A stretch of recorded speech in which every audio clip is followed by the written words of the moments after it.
ಲೇ ಸೀನಾ, ಇದ್ಯಾಕಲ್ಲ ಕುಂಟ್ಕೊಂಬತ್ತಿದ್ಯಾ? ಏನಾಗ್ಯತೋ ಕಾಲ್ಗೆ? ಅಯ್ಯಾದ್ರೂ ಮನ್ಕಾಯವ ಹೋಗ, ಬೇಡ ಬಿಡು, ಅದ್ರ ಕತೆ ಕೇಳೋಣ. ಏಯ್, ಏನಾಯ್ತು ಹೇಳಲ್ಲ ಕಾಲ್ಗೆ? ಬೋರಜ್ಜ, ರಾತ್ರಿ ಎಂತ ಕೆಲ್ಸ ಆಯ್ತು ಗೊತ್ತೇ? ನನ್ನ ಹೆಂಡತಿ ಒಳಿ ಕರದ್ಲು, ಬರಯ್ಯ ಇಲ್ಲಿ ಒಳಿಕೆ ಅಂತನ. ನಾನು ಯಾಕೋ ಇದ್ದದ್ದು ಅಂತ ಒಳಿಕ್ ಹೋದೆ. ಹೋದ್ರೆ ಬರಯ್ಯ ಕಚೇರಿ ಮೇಲೆ ಅಂತ ಹೇಳಿಳು. ಇಲ್ಲ ಯಾಕೆ ಅಂದ್ರೆ ಬಾರಯ್ಯ ಒಂದ್ ನಿಮಿಷ ಕೂಕ ಅಂದ್ಲು. ಕೂಕಂಡ್ರೆ ಪಾದ ಪೂಜೆ ಮಾಡ್ಬೇಕು ನಿನಗೆ, ಇವತ್ತು ಭೀಮ್ ಅಮಾವಾಸ್ಯೆ.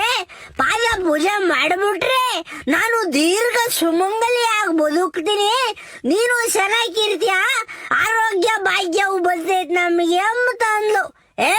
ಯಾವ ಅಮಾವಾಸ್ಯನೂ ಬೇಡ, ಭೀಮ್ ಅಮಾವಾಸ್ಯನೂ ಬೇಡ, ಎತ್ಕೊಂಡೆ ಅಸ್ಕಿವಲ್ಲ ಅಂತ ಅಂದೆ. ಹಂಗಾರ ಕಣಯೋ ಕುಕ ಒಂದ್ 2 ನಿಮಿಷ ನಮ್ದು ಕುಂಡ್ರಿಸಿಳು ಕಣ ಬೋರಯ್ಯ. ಪೂಜೆ ಮಾಡಿಳು ಅರಿಶಿನ ಕುಂಕುಮ ಏನ್ ಪೂಜೆ ರಪ್ಪಿಕ್ದಂಗೆ ಇಕ್ಕಿಬಿಟ್ಲು.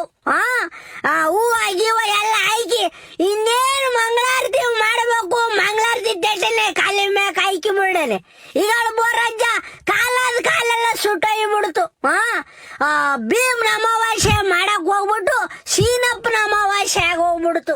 ಅವಾಗಿಂದ ಕಾಲು ಉರಿತೈತ್ ಕಣ್ ಬೋರಜ್ಜು, ಅದಕ್ಕೆ ಕುಂಟ್ಕಂಡು ಬಂದಿದ್ದು ನಾನು.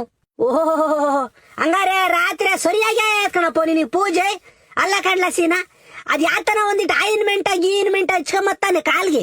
ಏನಾಗಲ್ ಬಿಡ್ಬೋರಜ್ಜು, ಒಂದ್ ಬೆಳೆ ಎಣ್ಣೆ ಹಚ್ಕೊಂಡಿದೀನಿ, ಎಲ್ಲ ತಣ್ಣಗಾಯ್ತು. ಇವಾಗ ಹೇಳು, ನಿಮ್ಮನೆಗೂ ಭೀಮ್ ಅಮಾವಾಸ್ಯೆ ಮಾಡಿರೇನಬ್ಬ?